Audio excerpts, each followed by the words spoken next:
Всім привіт! З вами Артур і це канал Будиночок в передмісті. В сьогоднішньому відео я хочу вам розповісти про свій власний інструмент та інструмент, який вам обов'язково знадобиться при подібній справі, при будівництві, при ремонті або якихось хатніх роботах. Але я цей інструмент купував собі спеціально для будинку і не за всі гроші світу. Дуже мене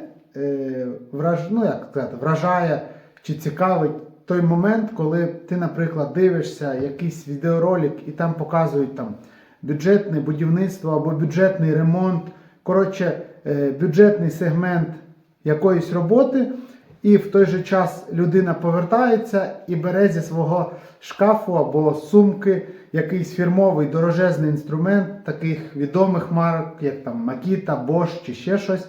Це дуже круто, коли він є, але коли його купувати з нуля, то є дорого.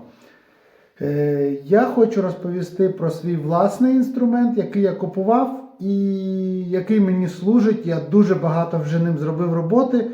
І моя основна ціль цього інструменту, нехай він мені допоможе зробити ремонт в моєму будинку. І навіть якщо він потім здохне, то й добре. Куплю інакший. Але ціна мого всього інструменту, вона в кілька десятків разів дешевше, ніж це був би інструмент якихось відомих фірм або марок. Тому переходимо до столу з інструментом. Полетіли. Ось такий стенд я змайстрував своїми руками, аби вам показати. Це 95% мого інструменту, який я маю в своєму господарстві. Жодної реклами немає абсолютно нічого, бо це все спонтанно куплене, і зараз я вам розкажу трішечки детальніше. Само собою у мене є лопати, ломи і звичайна садова всяка двіжуха, яку я не буду показувати, там совок, віник і все проче, але по цьому трішечки пройдусь. Обов'язково, що прям сильно мені знадобилось і без чого мені було погано, це був перфоратор. Перфоратор, такий собі Енхель. Я купив, є ці товари з Європи на OLX чи десь там. Я купив його, здається, за 1900 гривень, щось таке.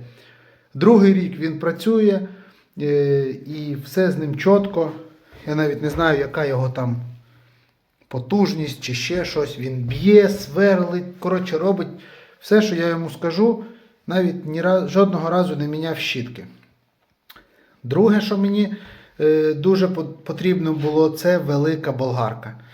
Велика болгарка так само, це є якийсь Крафтронік, то щось, якась компанія Енхеля чи ще щось. Це від того ж продавця євроінструментів. Болгарка мені вийшла ще й зі шліфувальною машинкою такою для, для металу, шпаклівку чи ще щось, така більш автомобільна. Вона вийшла мені щось 2200. Так само, другий рік. І швеллер, і бетон, і глину, і все, і дерево, і все, що хочеш.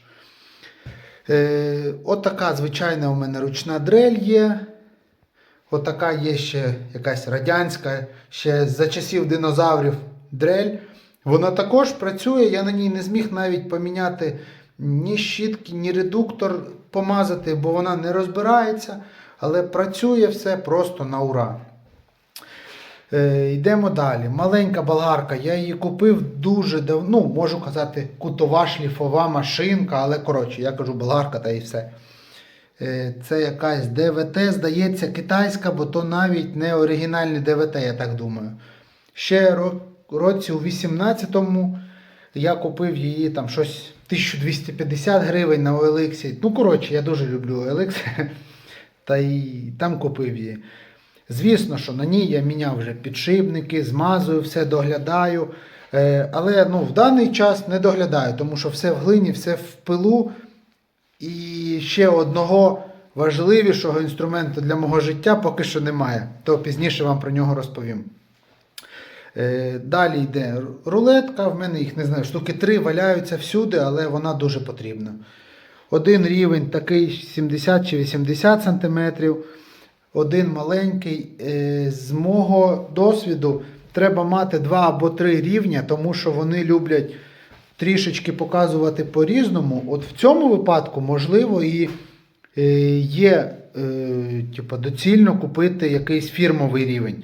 Але я ним зробив дуже багато роботи, яку пізніше вам покажу. Якийсь маркер, олівець десь завалявся. Олівець то взагалі крутезна штука, і їх має бути прямо по всьому будинку валятись, щоб ти завжди його міг знайти.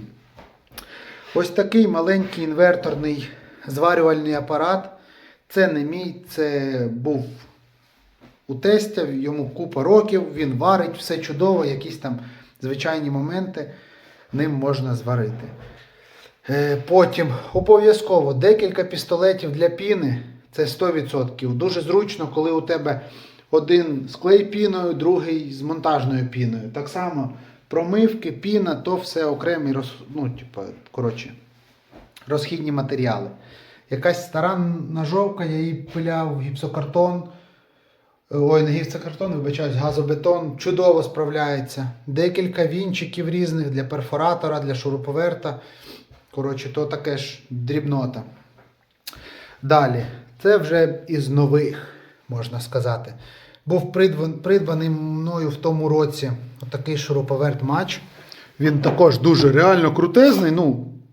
Те, що він сверлив, бо ним можна тільки там закручувати, щось таке легеньке. Але я їм швелер сверлив, бо в мене не було дрилі. Часто вимикають світло. Я ним дуже задоволений. Далі.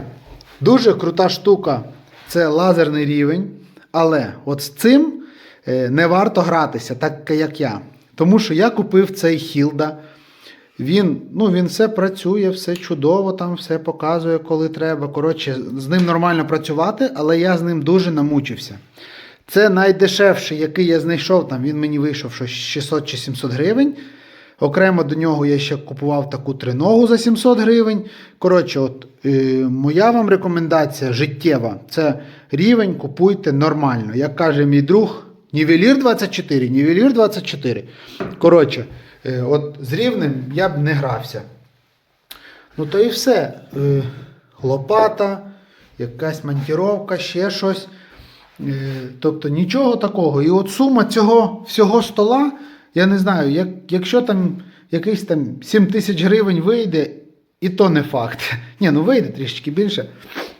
І оцей весь інструмент, він працює в дуже важких умовах, але він справляється зі своєю задачею. Жодного разу мене не підвів жоден з них, окрім рівня.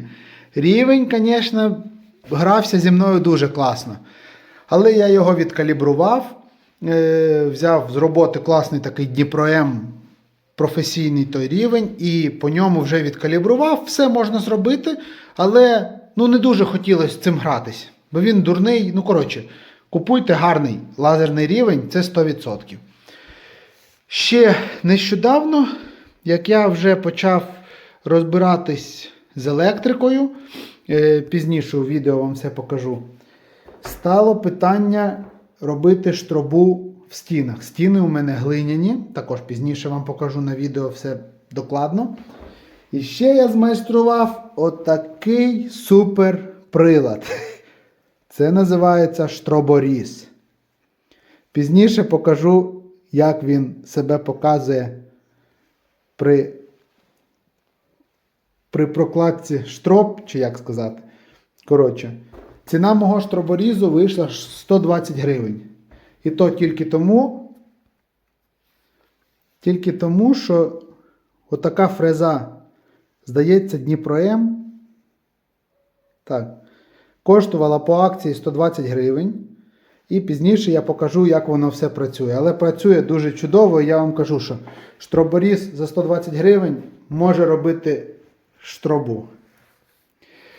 Ось саме отакий набір інструментів є у мене, і пізніше у своїх відеороликах я вам покажу обов'язково, як я цим всім користуюсь і як воно все працює. Ще в цьому відео про інструмент, де я вам розказую, я в кінці забув додати про 3 інструмента, яких мені дійсно не вистачає. От я прям мрію, щоб вони були. Вони не є супердорожезні, але я ніяк не можу до них дійти, щоб їх купити.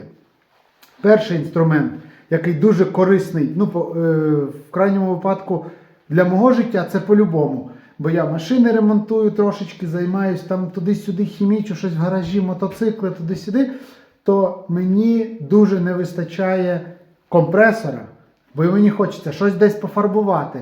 Як мінімум для будівництва було б дуже класно хоча б маленький компресор, щоб продувати інструмент. Тому що коли ти працюєш пил, глина, десь якась багнюка, десь вода, так ти собі гарнесенько раз продув і все у тебе чітко, інструмент в порядку. Тряпочкою протер, все лежить. У мене поки що не так. Другий інструмент – це зварювальний напівавтомат. От мені його так хочеться, коли я перший раз спробував ним варити, я таке задоволення отримав, що просто не можу вам передати. Інвертор то інвертор нормально працює, але особисто мені хотілося б дуже мати зварювальний напівавтомат. Бажано з газом, нормальний, а ще краще і з аргоном, і з плазморізом, і з усіма ділами, але це вже пізніше. Дуже класно. І третій інструмент, це я скоро вже його собі придбаю, тому що потрібно буде різати ОСБ і різну деревину. Це, як там називається, торцовка чи торцовочна пила. Коротше, це теж дуже крутий інструмент, він не є дорогий, і я його найближчим часом куплю і вам обов'язково покажу. Все, всім гарного дня, підписуйтесь на наш канал. Дуже радий, що у мене вийшло таке відео. Всім до зустрічі!